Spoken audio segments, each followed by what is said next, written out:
Hello what's up दोस्तों, कैसे हैं आप सभी। एक बार फिर स्वागत है आप सभी का आपके अपने चैनल में करियर भाई में।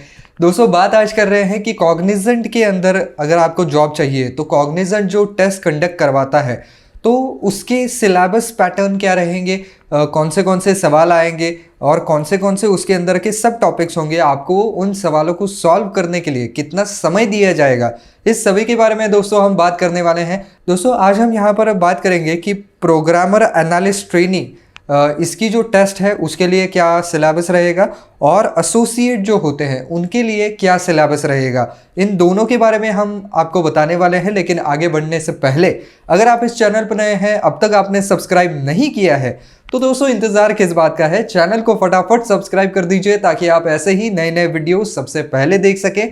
और साथ ही साथ अगर आपको किसी स्पेसिफिक फील्ड से रिलेटेड जानकारी चाहिए तो आप मेरे चैनल के ऊपर ज़रूर जा सकते हैं। मैंने काफ़ी सारे फील्ड्स को कवर किया है कि वहाँ पर काम कैसे चलता है, उस फील्ड में जाने के लिए स्किल्स कौन से लगेंगे, किसी स्पेसिफिक फील्ड से रिलेटेड सैलरी आपको जाननी है तो भी आप मेरे चैनल के ऊपर जा सकते हैं।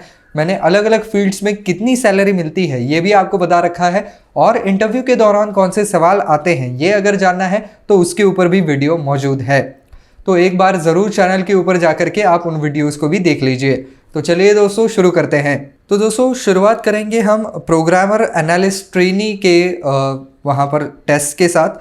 तो यहाँ पर आपको 4 जो है वो मेन सब्जेक्ट होंगे, उनके अंदर कुछ सब टॉपिक्स भी होंगे।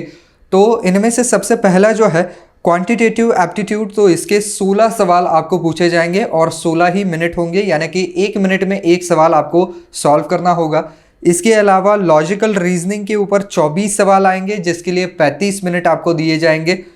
इसके अलावा वर्बल एबिलिटी के लिए 22 सवाल आएंगे और 18 मिनट आपको सॉल्व करने के लिए दिए जाएंगे। और आखिर में ऑटोमाटा फिक्स के लिए 7 सवाल आएंगे और 20 मिनट का आपको समय मिलने वाला है। अब दोस्तों जो 4 सेक्शन मैंने आपको बताए उनके अंदर के जो सब टॉपिक्स आते हैं उसके बारे में बात कर लेते हैं। तो क्वांटिटेटिव एप्टीट्यूड के अंदर यहाँ पर नंबर्स, टाइम एंड वर्क, इसके अलावा ratios and proportion, averages, profit and loss, time, speed and distance, percentages, इसके अलावा permutations and combinations, probability, logarithms and geometry, इन सभी से रिलेटेड सवाल जो है वो आपको इस सेक्शन में आ सकते हैं। अगला सेक्शन है लॉजिकल रीजनिंग। इसके अंदर आपको data arrangements, blood relations, coding and decoding, series, analogy, odd man out, data sufficiency, direction sense और लॉजिकल सीक्वेंस, ये सारे सब्जेक्ट इसमें कवर किए जाएंगे। इसके बाद आता है वर्बल एबिलिटी जिसके अंदर reading comprehension, parajumbles, sentence completion, sentence improvement, sentence correction और वोकैबुलरी, इन सभी का इसमें जो है वो अंतर्भाव होने वाला है। ऑटोमाटा फिक्स में लॉजिकल एरर करेक्शन, इसके अलावा सिंटैक्स एरर करेक्शंस और कोड रीयूज, इन सभी का यहाँ पर जो है वो अंतर्भाव होने वाला है। तो दोस्तों यहाँ पर जो एलिजिबिलिटी क्राइटेरिया और कैसे अप्लाई करना है, पूरी प्रोसीजर क्या होती है, इसके लिए मैं अलग से वीडियो ज़रूर बनाने वाला हूँ, तो आप उसको जो है उसकी लिंक डिस्क्रिप्शन में देख पाएंगे। तो अभी हम अगला जो है जो टेस्ट कंडक्ट किया जाता है उसकी तरफ चलते हैं। तो ट्रेनी के पोजीशंस के लिए जो टेस्ट ली जाती है जो कि ऑफ कैंपस होती है उसका हम सिलेबस देख लेते हैं। तो इसके अंदर भी 4 आपको जो है वो सेक्शंस आने वाले हैं, quantitative aptitude, logical reasoning, verbal ability और प्रोग्रामिंग। तो क्वांटिटेटिव एप्टीट्यूड के लिए जैसा कि आपको प्रोग्रामिंग एनालिस्ट के लिए जो पूछे जाते हैं 16 क्वेश्चन पूछे जाएंगे और 16 ही मिनट मिलेंगे, यानी कि 1 मिनट में एक सवाल आपको कंप्लीट करना होगा।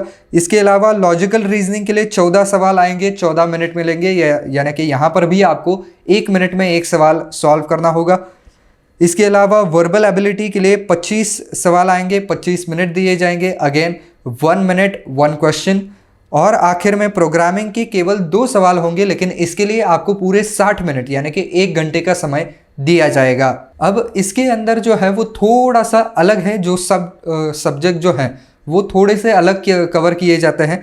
तो क्वांटिटेटिव एप्टीट्यूड में डिविजिबिलिटी, HCF एंड LCM, इसके अलावा numbers, decimal fractions and power, profit and loss, simple and compound interest, इसके अलावा time, speed and distance, inverse, logarithms, इसके अलावा परम्यूटेशन एंड कॉम्बिनेशन और प्रोबेबिलिटी, ये सब्जेक्ट का जो है वो इसके अंदर समावेश होगा। लॉजिकल रीजनिंग का जो सेक्शन है उसके अंदर आपको सवाल आएंगे coding, deductive logic, data sufficiency, directional sense and logical word sequence, इसके अलावा objective reasoning, selection, decision tables, इसके अलावा पजल्स भी आएंगे, coding pattern and number series pattern, recognition, analogy and classification, pattern recognition, logical and word sequence, data sufficiency। तो ये सारे subject जो है वो इसके अंदर होंगे। वर्बल एबिलिटी में synonyms, antonyms, contextual vocabulary, error identification, sentence improvement and construction और रीडिंग कॉम्प्रिहेंशन, ये सारे सब्जेक्ट इसमें आएंगे। प्रोग्रामिंग के अंदर डाटा टाइप्स में इटरेशन, रिकर्शन, इसके अलावा decision procedure, functions and scope, इसके अलावा डाटा स्ट्रक्चर्स एंड एल्गोरिदम्स के अंदर arrays, linked list, trees, graphs, stacks, queues, hash tables, heaps, इसके अलावा searching and sorting, complexity theory, ये सब कुछ आएगा। और OOPS में पॉलीमॉर्फिज्म, एब्स्ट्रैक्शन, एनकम्पैसुलेशन, कॉम्प्लेक्सिटी थ्योरी, तो ये सारी चीज़ें जो है वो इसके अंदर आने वाली है। अब आते हैं दोस्तों एसोसिएट के टेस्ट पैटर्न के ऊपर। तो एसोसिएट में टोटल जो है वो यहाँ पर 5 सेक्शन होने वाले हैं और उन 5 सेक्शंस में से पहला होगा कोडिंग। इसके अंदर 2 से 3 सवाल होंगे और 60 से 90 मिनट का समय आपको उसको सॉल्व करने के लिए मिलेगा।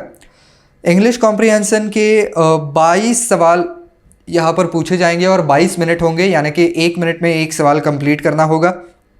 डाटा इंटरप्रिटेशन के लिए 15 मिनट और 15 ही सवाल होंगे। क्रिटिकल रीजनिंग के लिए भी 15 मिनट का समय दिया जाएगा और 15 ही सवाल पूछे जाएंगे। और प्रोग्रामिंग के 2 सवाल होंगे, लेकिन उसके लिए पूरे 1 घंटे का समय दिया जाएगा। और इसके अंदर जो है वो इंग्लिश कॉम्प्रिहेंशन में आपको वोकैबुलरी, ग्रामर और कॉम्प्रिहेंशन के रिलेटेड सवाल आएंगे। Cognitive critical reasoning and data interpretation के अंदर आपको ability to analyse arguments, ability to interpret data और ड्रॉ कंक्लूजन्स, इन चीज़ों से रिलेटेड सवाल आएंगे। प्रोग्रामिंग के अंदर ऑटोमाटा प्रो में simulated coding platform on data structures, recursion, arrays and matrix, sorting and searching, string manipulation etcetera, इसके ऊपर जो है वो सवाल आएंगे। तो दोस्तों और एक प्रो टिप अगर आपको देना चाहूँ तो C और C++ मॉड्यूल्स जो हैं उनके अंदर के जो data structures predominantly with medium and high complexity questions आ सकते हैं इसके अंदर, यानी कि थोड़े से मीडियम लेवल के या बहुत ज़्यादा हाई कॉम्प्लेक्सिटी वाले जो सवाल हैं वो भी C और C++ मॉड्यूल के अंदर के आपको पूछे जा सकते हैं। इसके अलावा कुछ MCQs भी हो सकते हैं जो कि SQL, डाटाबेस, जावा और .NET एल्गोरिदम्स के ऊपर भी पूछे जा सकते हैं। तो ये जो सारे हैं वो सवाल और कुछ यहाँ पर सब्जेक्ट हैं जिनको कवर किया जाता है कॉग्निजेंट की टेस्ट एग्जामिनेशन के अंदर। अब इसका जो है वो एलिजिबिलिटी क्या होगा और पूरी प्रोसेस क्या होगी, इसके लिए मैं, जैसा मैंने पहले कहा, कि अलग से एक वीडियो ज़रूर बना दूंगा। इसके अलावा अगर आपको कोई सवाल है इसके बारे में तो ज़रूर आप कमेंट सेक्शन में लिख सकते हैं, हम उनका जवाब ज़रूर आपको दे देंगे। साथ ही साथ अगर आपको ये वीडियो पसंद आया है, अच्छा लगा है, तो वीडियो को लाइक ज़रूर कर दीजिएगा और ज़्यादा से ज़्यादा शेयर करने की भी ज़रूर कोशिश कीजिएगा।